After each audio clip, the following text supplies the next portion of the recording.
The breakout of riots in Minneapolis, Minnesota was a powder keg long in the making.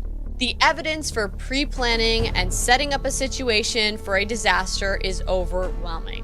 What you are about to see is part of a 2-year undercover investigation into the leftist radicalization embedded within the climate justice movements, one in particular, the Sunrise Movement. These escalations, these actions can be really, really dangerous. Uprisings, including actions like burning buildings, are legitimate and powerful forms of resistance. So last night, when that police station went up in flames, me and my girlfriend, we poured shots. We were happy. This moment in history is a coin toss between freedom and fascism. In this first video, we are going to show you how the Sunrise Movement played an instrumental role in carrying out mayhem in the name of bringing about the Green New Deal. We have sources within these groups to get to the bottom of where all of this leftist radicalization is coming from and what their end game is. And any politician must back a Green New Deal or make way for the leadership who will. We have their plans, manuals, intercepted communications, and have recordings of their Zoom chats. The reason why the screens of these people in the Zoom are blurred is because they are minors. What we didn't expect to find were organizers radicalizing middle school and high school aged children, teaching them military tactics and preparation for high-risk actions. Some of these tactics include escalation provocation techniques, blocking freeway traffic, and how to get arrested, bogging down law enforcement in the name of destroying capitalism to make way for their Green New Deal. Why be in school if we're not going to have a future? What some parents may have thought were innocent youth organizations, genuinely fostered and ran by children, are actually monolithic structures with private intelligence military contractors and foreign interests influencing children to carry out their subversive objectives. Everybody get arrested. Powers come down. Behind the Sunrise Movement is an organization called Momentum. Just some quick things to keep in mind is that when we escalate, our target is always the public. So even if we're targeting a senator or another decision maker, escalation should be a response, not a reaction to what's going on. And I think again, just what that means is your escalation should be deeply grounded in your movement's DNA. It should be deeply grounded in your strategy, not just a knee-jerk sort of bottlenecked reaction. Instead of studying in a classroom, we're building an army of young people across the country starting right now. So we'll be thousands strong by the time the election arrives. They are calling on children to help escalate the mayhem. These escalations, these actions can be really, really dangerous for a lot of folks.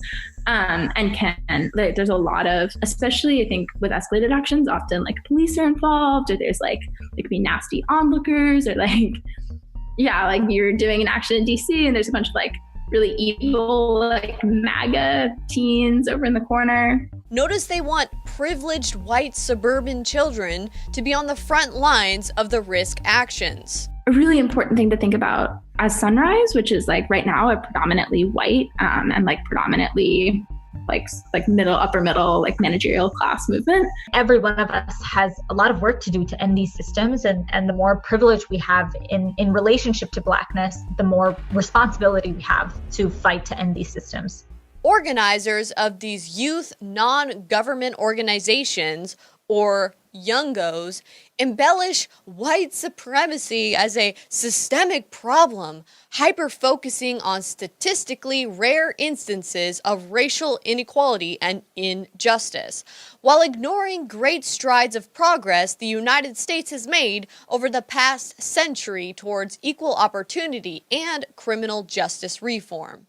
Do you think that race plays a part in wealth distribution, or either a mindset that you can't or Today? cannot? Yeah. No.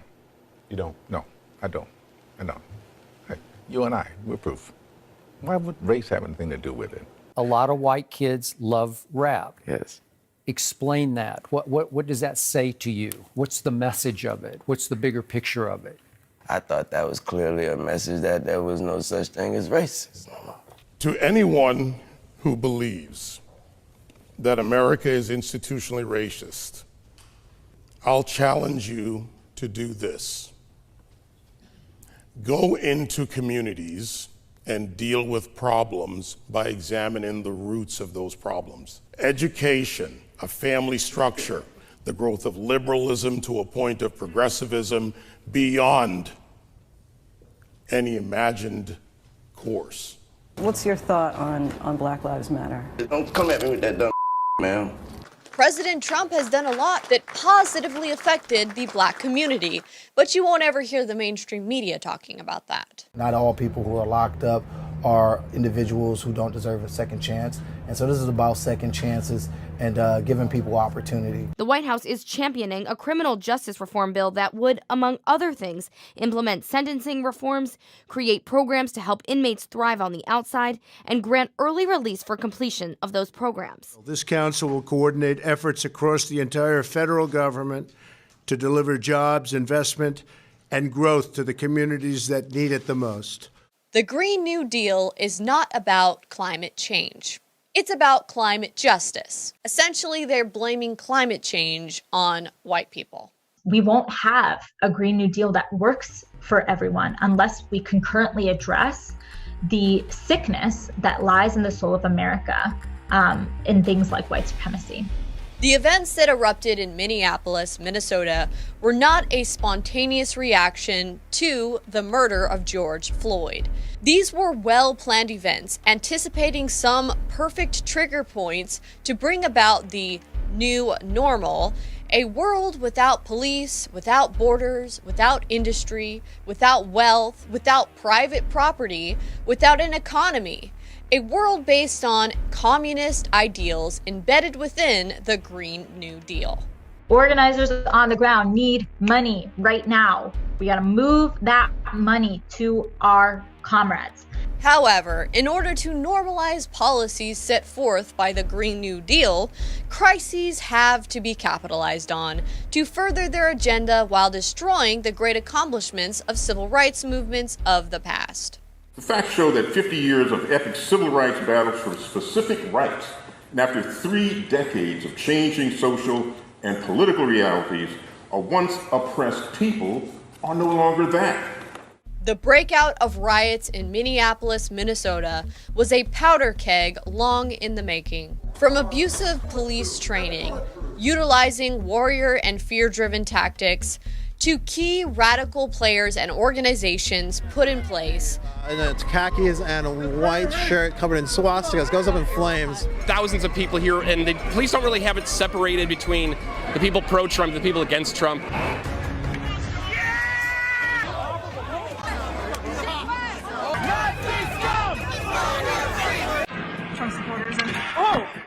This is Minneapolis, Minnesota.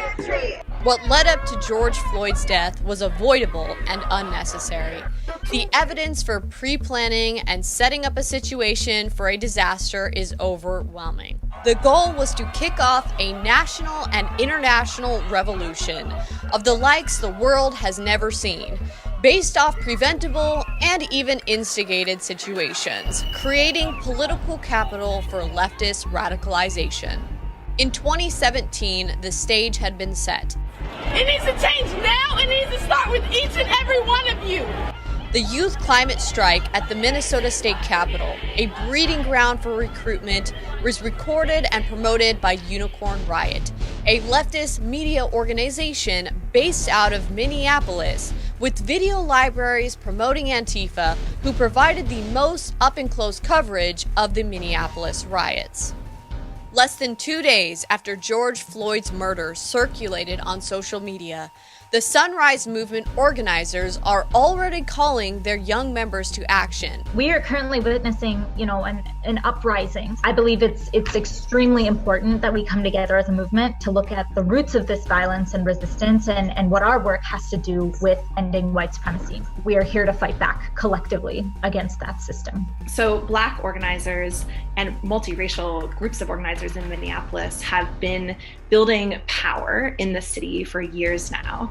And part of what they've been able to do with that power is to bring a lot of the city on their side. So not only does this organizer admit that the apparent chaos is organized and orchestrated, but suggested that setting buildings on fire is a legitimate form of resistance. What we are seeing is not just chaos, we're actually seeing resistance and organizing. And what we know is that uprisings, including actions like burning buildings, are legitimate and powerful forms of resistance and are resisting brutal and violent and dehumanizing systems like white supremacy. And that property is something that can be recovered. So behind this alleged climate change movement is the goal of abolishing law enforcement and no longer having police. These are organizations that have built strength and power over the past 6 years of the Black Lives Matter movement in Minneapolis, running strategic campaigns to defund the Minneapolis Police Department, oriented around a vision of the abolition of police. So the idea that we're actually fighting for a world without police. And these campaigns that folks are running are strategic and they're winnable. And we can make huge gains toward it in moments of uprisings like these. Notice they are segregationists, not much different from the white supremacists they point at as perpetuating systemic white supremacy. So we are going to head into breakout groups based on our racial identities. Yep, so white folks, you're gonna stay here. Just don't click anything, just hold tight. Black African American folks, here's your link, and non-Black POC folks, here you go as well. Gabby's going to redrop in the chat the 4 groups that are on the front lines of this fight. Black Visions, Reclaim the Block, Louisville Community Bail Fund, and Dream Defenders. Wow, they were already in the works to get funds to rioters to help them mobilize and bail them out of jail. Keith Ellison, an Antifa-supporting Democrat, former representative and deputy chair of the Democrat National Convention, is the current Attorney General for the state of Minnesota. Ellison was in a position to push for criminal justice reform prior to George Floyd's murder. So why didn't he? Ilhan Omar, the radical progressive Minnesota representative whose district includes Minneapolis, was alleged to have been seen mingling with Antifa protesters at a Trump rally in Minnesota 7 months earlier with her married boyfriend, Tim Minette. Though the Democrat mayor demanded that brutal police tactics be restricted in Minneapolis, the tactics were allowed to continue. Notice the organizations and some of the most outspoken Democrats against President Trump actually facilitated, if not helped, in the pre-planning of these riots that uniquely happened in Democrat-controlled areas. Is it because they have Democrat attorney generals, DAs, mayors, governors, etc., all ready to let these rioters right back out of jail when they get caught? Ilhan Omar has been an apologist for militant groups fighting in Syria, fighting alongside with Antifa militant groups. Groups like the International Revolutionary People's Guerrilla Forces, it is clear that this is the time for anarchist revolutionaries to act without hesitation. Where was she when preventative measures could have been taken to prevent the riots? Facial recognition has confirmed that Ilhan Omar and her boyfriend Tim Minette were in attendance at the riots following the Trump rally in Minneapolis. Oh yeah, and did I mention her daughter was promoting Antifa during the riots? And the governor of Minnesota's daughter was tweeting out police locations to Antifa during the riots. Or how about Keith Ellison's son, a legislator in Minnesota, calling for police abolition? And what about Representative Kaine, Hillary Clinton's running mate? His son's involved with these Antifa groups as well. The person that we know inside sent off a bunch of their internal communiques to the DOJ, and then, interestingly, Discord put out a public statement saying they won't help aid terrorism and put out a warning. Then, on Twitter, we saw lots of these leftist Black Lives Matter and Sunrise Movement kids all saying, don't use Discord anymore, switch to Signal. It's also interesting that Jack Dorsey also at the exact prime moment put out a tweet saying everyone switch to Signal. 19 of our 30 endorsed candidates won their seats. And we endorsed and elected some amazing candidates, including Alexandria Ocasio-Cortez, Ilhan Omar, Ayanna Pressley, and Rashida Tlaib. The same Sunrise Movement organizers that helped get the squad into office also helped set the stage for the mass protests, burning of buildings, escalation of destruction in Minneapolis and throughout the United States, using George Floyd's death as their trigger moment to launch their communist revolution. On June 1st, after days of riots, burning of businesses, many of which Black-owned, after killings and mob beatings on the street, AOC participated in a private Zoom conference with leadership from the Sunrise Movement, promoting more escalation. You know, there are folks that are dismayed at the violence and at the destruction. When we talk about police abolition, and people say that this is a radical demand, you know what police abolition looks like? It looks like a white, affluent suburb.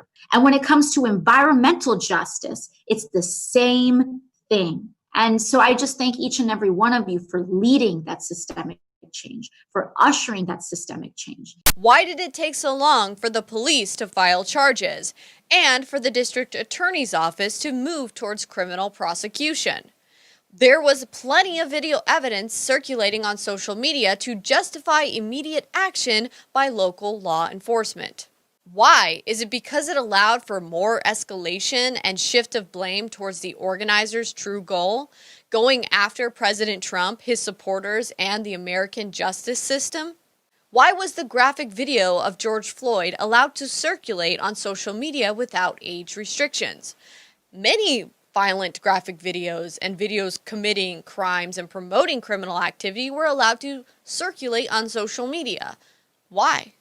This stirred the pot, invoking rage and racial division, sparking mayhem across the nation.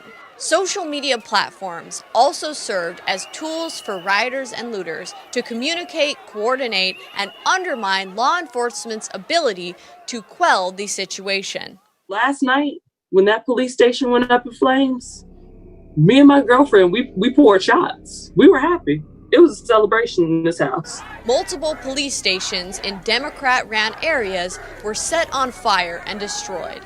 Why? Running strategic campaigns to defund the Minneapolis Police Department, oriented around a vision of the abolition of police. So the idea that we're actually fighting for a world without police. And watch, the charges against the police officers probably won't stick, and another set of race riots will be launched demonizing Trump and his base. Not the Democrat leadership that created this mess. Oh no, white people that foolishly take the bait and grovel thinking that their submission to skin-deep guilt will serve as their penitence for fake racial division. I work for Black Lives Matter. I'm sorry that I scared you. But since I work for that company, my CEO has told me to come out today and to bring you on your knees because you have white privilege. And could you just please apologize for your white privilege? Just apologize? I am. You're a racist? You're a racist? I don't think so. Yeah, whatever. What is a racist, guy? You don't even know what it is. It's not in the dictionary. It's not even an English word, man. It's a game that you play on a street corner. This is just the beginning. In our next video, we will show never-before clips of Sunrise Movement organizers claiming to have been sexually assaulted by Democrat presidential candidate Joe Biden and other Democrat leaders. Lucy Flores started coming forward about Biden last year, it opened up this whole space to talk about this that hadn't existed before. What he did to her and to me and to other women who came forward was wrong and harmful. My story is one that I was assaulted by a currently elected Democrat. we're going to keep pressuring Biden, and we have a lot of leverage right now to do that. And right now, what we're really trying to lean into is hearing feedback from folks in the movement, hearing about what people think is the most strategic thing for us to do, and we're really not like rushing into anything. They openly discuss exploiting their own victimization to leverage Joe Biden into having AOC as part of his campaign's climate change task force team, while teaching middle and high school children how to sacrifice their own moral standards for political gain. Please remember to share my articles and my video reports about this so you can share the truth and spread it far and wide. There's too much fake news out there, and this is a very critical time where we need you guys to help disseminate information as much as possible. Please remember to always check back in at millennialmillie.com for more exclusive reports. You can also support me at Millie Weaver on Subscribestar by making a donation, or you can go to InfoWarsStore.com and make a purchase. Thank you so much.